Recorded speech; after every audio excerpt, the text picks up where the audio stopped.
Hi అండి. అందరికీ నమస్తే అండి. Welcome to my channel. ఆయుర్వేదం మంచి టిప్ చెప్తానండి. అతిపైత్యం తలలో చేరటం వల్ల పెదవులు నల్లగా అయిపోవటం, పొడిబారిపోవటం, పగిలిపోవటం చూసేదానికి అందహీనంగా ఉంటాయండి. అలా కాకుండా చూడండి ఆవ నూనండి. ఇది ఆయుర్వేద మూలికలు అమ్మే షాప్‌లో తీసుకున్నాను.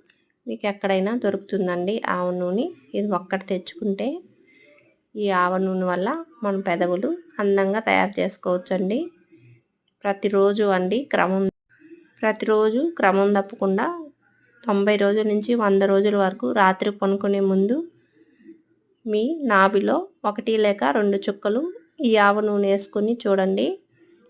తిరిగి మీ పెదవులు మంచిగా తయారవుతాయండి. అందంగా ఉంటాయి. లేత గులాబీ రంగులోకి మీ పెదవులు వస్తాయండి.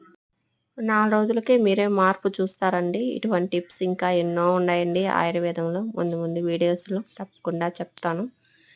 ఇటువంటి వీడియోస్ మరిన్ని చూడాలి అంటే ప్లీజ్ మా ఛానల్‌ని సబ్స్క్రైబ్ చేసుకోండి ఫ్రెండ్స్. వీడియో నచ్చితే లైక్ చేయండి, షేర్ చేయండి. వీడియో చూస్తున్నారు కానీ లైక్ చేయట్లేదండి. మీరు చేసే లైక్ వల్ల మరో 10 మంది కానీ మా వీడియో చూడగలరండి. ప్లీజ్ లైక్ చేయండి. థ్యాంక్ యూ ఫర్ వాచింగ్ అండి.